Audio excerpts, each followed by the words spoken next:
Visās pasaules malās, bez zemes savas tā cīnās un dālās.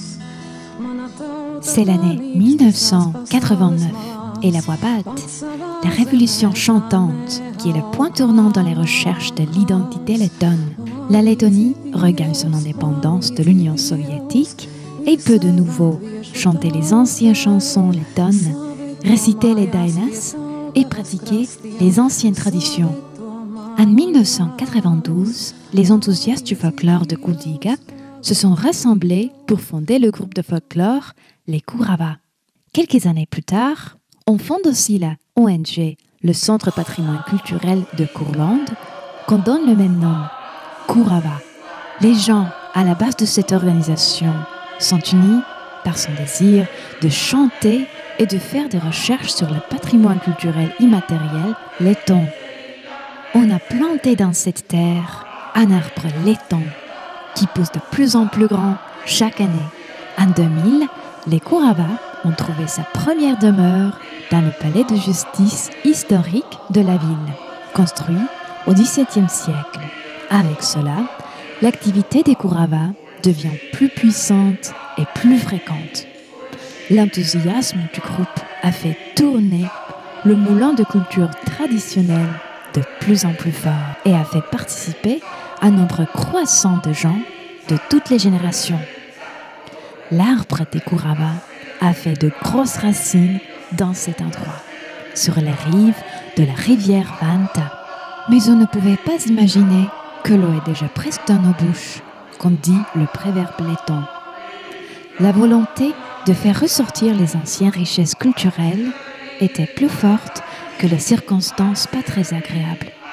Il y avait des trous dans le toit du bâtiment, il n'y avait pas de chauffage, ni d'eau courante, ni de système d'égout.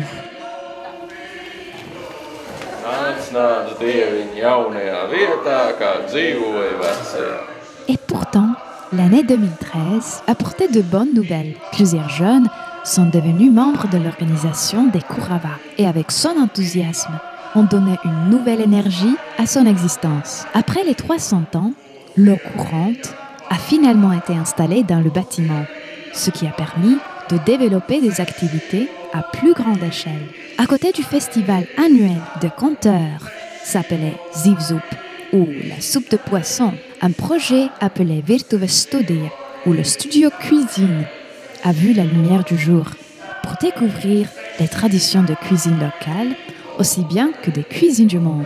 Nous avons participé dans 2 projets de mobilité européenne, Erasmus+, en hébergeant des jeunes de toute l'Europe, et déjà plusieurs bébés ont été baptisés à Kurava selon les anciennes traditions lettonnes. Et nous continuons à nous développer. Mais l'état du bâtiment qui nous héberge continue à se dégrader. C'est l'heure d'agir. On ne peut plus attendre. Mais en regardant la documentation du bâtiment, on a découvert un tas de problèmes. Ça, c'est l'arbre généalogique des problèmes liés à la mansarde de la maison. Et puis, l'inspecteur en bâtiment de la région a constaté qu'il y a trop de dégâts sur le toit pour permettre l'utilisation continue de ce bâtiment. C'est alors qu'on a dû cesser toutes les activités pour un temps indéfini.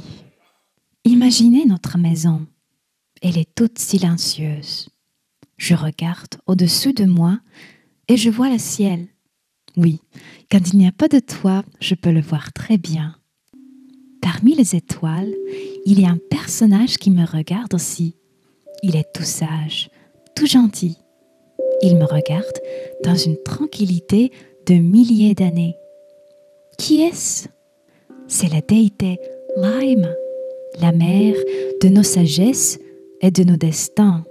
Mais d'où prend-elle cette paix, cet amour ? Qu'est-ce que c'est qu'elle nous a laissé malgré toutes les guerres et tout ce temps ? Ce sont les connaissances laissées dans des milliers de livres et dans le placard des Dainas créé par Christianus Barons en 1880, en ramassant et organisant près de 300 000 de ces chansons traditionnelles lettonnes. Ce sont les connaissances que nous voulons faire renaître. Et dans notre mission, d'enrichir la ville par des recherches sur le patrimoine culturel immatériel letton, nous sommes unis avec notre ville, Kuldīga, avec la nature et avec les gens autour de nous.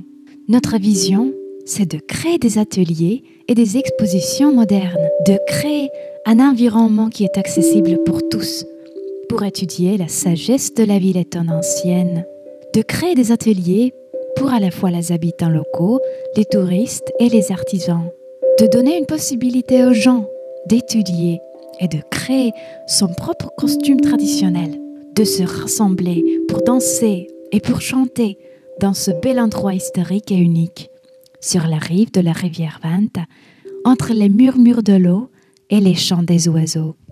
Et ce bâtiment, qui sert d'un pont entre le passé et le présent, et qui a joué un rôle important pour l'entrée de Kuldīga dans la liste UNESCO du patrimoine mondial.